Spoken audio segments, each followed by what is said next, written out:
Sport Lovers, kita kembali berbincang dengan Bung Firzi. Bung, ada dua tim yang patut kita cermati di DFB Pokal musim ini, dan dua-duanya paling tidak punya ambisi besar. Yang satu juara bertahan, yang satu ya paling tidak memelihara ambisi treble ya, seperti 3 atau 4 musim lalu. RB Leipzig dan Bayern Munchen. RB Leipzig sendiri di DFB Pokal musim ini, dan susunan kesebelasan mereka musim ini seperti apa? Iya, mereka kan kehilangan banyak sekali pemain ya. Maksudnya mereka menjual banyak sekali pemain.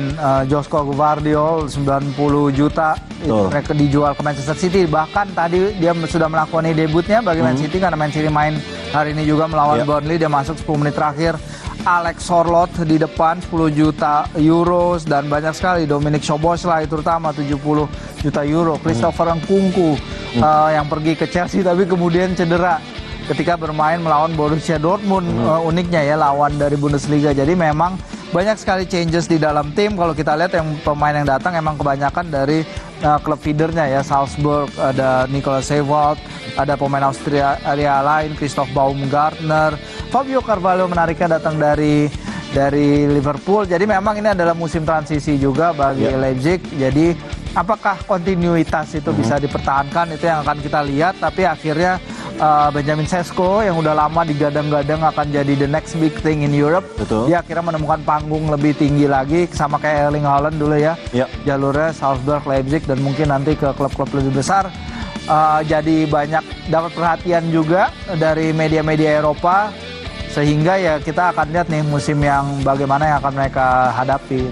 Sementara kalau Bayern ya kita tahu kan lagi ada, mereka lagi dalam proses merampungkan. Seperti apa wajah Bayern musim ini, dan tentunya dengan wajah baru dan ya ambisi dan cita-cita yang dibawa oleh seorang Harry Kane.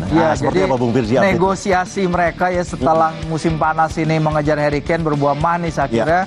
Harry Kane sekarang udah ada di Munich, sedang menjalani first part medical dia. Bahkan laporannya adalah di Flight Tracker itu, yang situs yang melacak pesawat, 30.000 orang itu memantau penerbangan dia dari London ke Munich.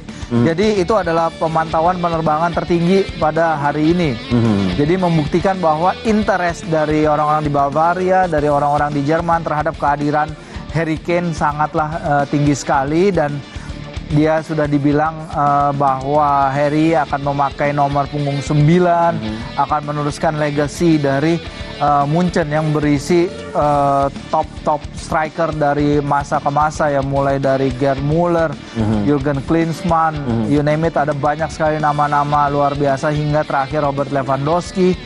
Dan harapannya memang banyak yang mengatakan bahwa keinginan Kane untuk mengemulasi karir pencapaian gol Lewandowski di Liga Jerman adalah salah satu yang bikin dia tertarik untuk pindah ke Jerman.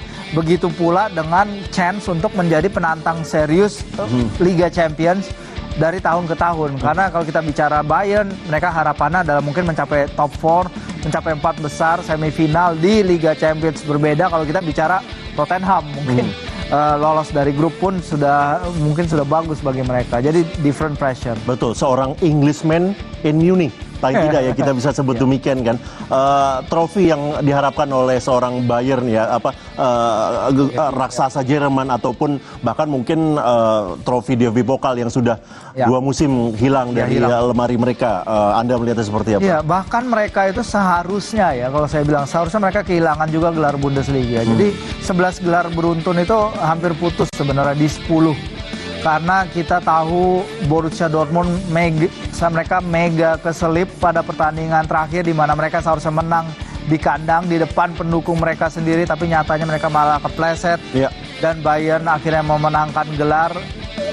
Petinggi setelah itu akhirnya para petinggi Bayern kan semua change, semua gusur, pindah. Sini adalah manajemen atas, top level manajemen yang baru, sehingga ya Kane akan menemui suasana yang baru, dan dia akan menemui liga di mana akhirnya dia yang sudah berusia 30 tahun, dia mungkin lebih bisa merawat cederanya karena ada 34 pertandingan saja di Bundesliga dan ada winter break. Mungkin itu juga bermanfaat untuk memperpanjang karir dia. Dan tentunya akan kita nantikan sama-sama kiprah Harry Kane bersama Bayern Munchen di ajang DFB Pokal hanya di Kompas TV, Bung Firzi. Bung Firzi, terima kasih banyak atas komentar-komentar Anda. Baiklah, Sport Lovers, demikian hasil DFB Pokal. pada dini hari ini, di mana Schalke 04 berhasil menang 3-1 atas Eintracht Braunschweig dan Schalke berhasil melangkah ke ronde kedua.